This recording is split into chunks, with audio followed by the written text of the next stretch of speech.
Thank you.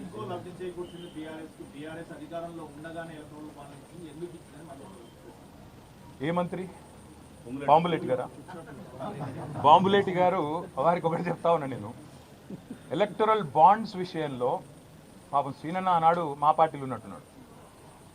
Electoral bonds విషయంలో పొంగులేటి శ్రీనివాసరెడ్డి గారికి నేను ఒక సూటి ప్రశ్న అడుగుతున్నా. మొన్న మీరు మెగా కృష్ణారెడ్డి ఇద్దరు కలిసి కొడంగల్ లిఫ్ట్ ఇరిగేషన్ ప్రాజెక్టు 4600 కోట్ల ప్రాజెక్టు కేకు కోసుకున్నట్టు ఇద్దరు చెరో ప్యాకేజ్ పంచుకున్నారు. మరి మెగా ఇంజనీరింగ్ అనే సంస్థ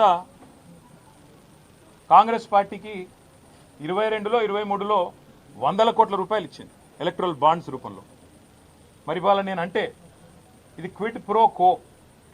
మెగా డబ్బులు ఇచ్చింది, అందుకే రేవంత్ రెడ్డి కొడంగల్ లిఫ్ట్ ఇరిగేషన్ ఇచ్చిండు, మీరు కూడా డబ్బులు ఇచ్చిండ్రు, కాబట్టి రాఘవ ఇంజనీరింగ్ కూడా ఆయన పని ఇచ్చిండు అంటే మీకు సమ్మతమేనా? నంబర్ 1. నంబర్ 2, గ్రీన్కో అనే సంస్థ ద్వారా ఎలక్టరల్ బాండ్స్ అందుకోని పార్టీ, రాజకీయ పార్టీ తెలంగాణలో ఏదైనా ఉందా? ఒక బీఆర్ఎస్కే ఇచ్చిండ్రా? కాంగ్రెస్కి ఇయ్యలే, బీజేపీకి ఇయ్యలే, టీడీపీకి ఇయ్యలే, వైసీపీకి ఇయ్యలే, మరి అందరికి ఇచ్చిండ్రు కదా, మా మీద ఏడుపెందుకు?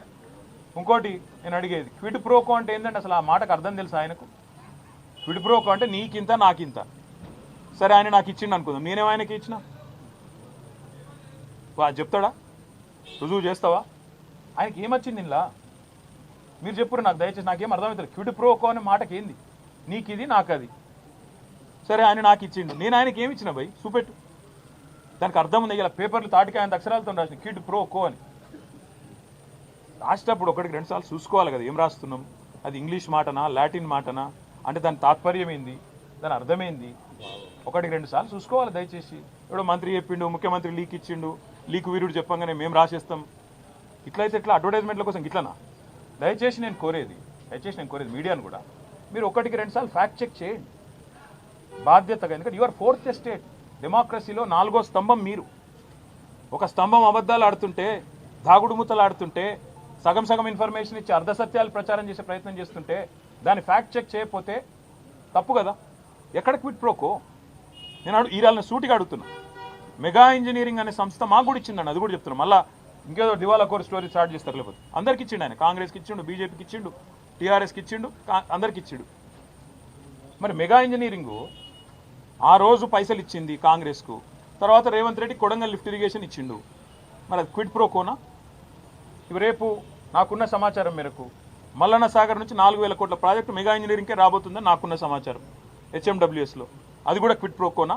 హైదరాబాద్కు తాగునీటి చెప్తున్నారు కదా, మూసీ అని ఉన్నది, మూసీ ప్రాజెక్ట్ అని మాట్లాడుతున్నారు, అది కూడా ఆల్రెడీ మెగాకు మాట్లాడినట్టు, ఇదంతా కూడా క్విట్ ప్రోకోనా? నేను ఇంకొక మాట అడుగుతున్నా. మెగా ఇంజనీరింగ్ బ్యాన్ చేయాలని చెప్పి సుంకిశాలలో కూలిపోయిన తర్వాత, రిటైనింగ్ వాల్ కూలిపోయిన తర్వాత హెచ్ఎండబ్ల్యూఎస్ రిపోర్ట్ ఇచ్చింది బ్లాక్ లిస్ట్ చేయమని. మరి ఎందుకు చేస్తలేవు? క్విడ్ ప్రోకోనా? ఆయన ఇచ్చిన ఎలక్ట్రల్ బాండ్స్కు ప్రతిఫలం నిలుచుకుంటున్నావా? చెప్తావా సమాధానం దీనికి? అందుకే నేను అంటున్నా, మాట్లాడేటప్పుడు ఒళ్ళు దగ్గర పెట్టుకొని మాట్లాడాలి. ఒక కాంట్రాక్టర్ మంత్రి, ఒక బ్రోకర్ ముఖ్యమంత్రి, ఇట్లే వస్తాయి మాటలు. ఏం చేయాలి మరి? వాళ్ళకి తెలిసిన రాజకీయం ఇది. ఇగో నేను చెప్తున్నా కదా, ఇగో పాపం ఆయనకు ఏదో కొత్తగా మంత్రి పదవి వచ్చింది, ఆగబట్టుకోలేకపోతున్నాడు. అన్నీ బయటకు వస్తాయి బ్రదర్. ఎవలోల దగ్గర రియల్ ఎస్టేట్ ప్రాజెక్టులు గుంజుకుంటుండు, ఏ భూములు 30-40% రాయించుకుంటుండు. టైం వస్తుంది, ప్రతిదానికి టైం వస్తుంది. ఎగిరితపడదు. ఎగిరితామంటే ఆయనకు అర్థమవుతుందో లేదో చెప్పురి. ఇగో బ్రదర్, ఇగో 1 ఇయర్ నుంచి ఈ టైం పాసే నడుస్తుంది. మళ్ళీ చెప్తున్నాను, 1 ఇయర్ నుంచి ఇదే టైం పాస్. మీకు మంచిగా నడుస్తుంది కాలక్షేపం ఈ సన్నాసులతో. ఎందుకంటే కొద్దిసేపు ట్యాపింగు, కొద్దిసేపు కాళేశ్వరము, కొద్దిసేపు జన్వాడ, అదేందో వాడేదో బ్రహ్మ పదార్థం ఉంది, ఇంకొన్ని రోజులు డ్రగ్స్, ఇంకొన్ని రోజులు ఇంకోటి హైడ్రా. ఈ డ్రామాలు తప్ప రైతులు ఎక్కడ వాయే, రైతు భరోసా ఎక్కడ వాయే, నువ్వు ఇచ్చిన 420 హామీలు ఎడవాయే, 6 గ్యారెంటీలు ఎడవాయే, తులం బంగారం ఎడవాయే, స్కూటీ ఎడవాయే, ఒక్కరని అడుగుతురా బ్రదర్ మీరు? ఎంతసేపు ట్యాపింగు, కాళేశ్వరము, ఇది అది పెట్టు. మాకు ఇంకోటి కూడా తెలుసు బ్రదర్, ఇది ఆరంభం మాత్రమే. మా మీద కూడా కేసులకు ఇంకా 4 ఏళ్ళ చాలు ఉంటాయి. మాకు కూడా తెలుసు అది. ఇంకా 4 ఏళ్ళ చాలు ఉంటాయి. అన్ని ఎదుర్కొంటాం. అన్నిటికీ ఇవాళ రక్షణ కవచంలాగా ఈ దేశంలో న్యాయ వ్యవస్థ ఉంది. ఇలాంటి దుర్మార్గుల పన్నాగాలను అడ్డుకోవడానికి నాకు భారత రాజ్యాంగం ఒక పౌరుడిగా అంబేద్కర్ గారు అందించిన హక్కు న్యాయ వ్యవస్థ. తప్పకుండా న్యాయ వ్యవస్థ మీద మాకు గౌరవం ఉంది, సంపూర్ణమైన విశ్వాసం ఉంది. అక్కడే న్యాయ పోరాటం చేస్తాం.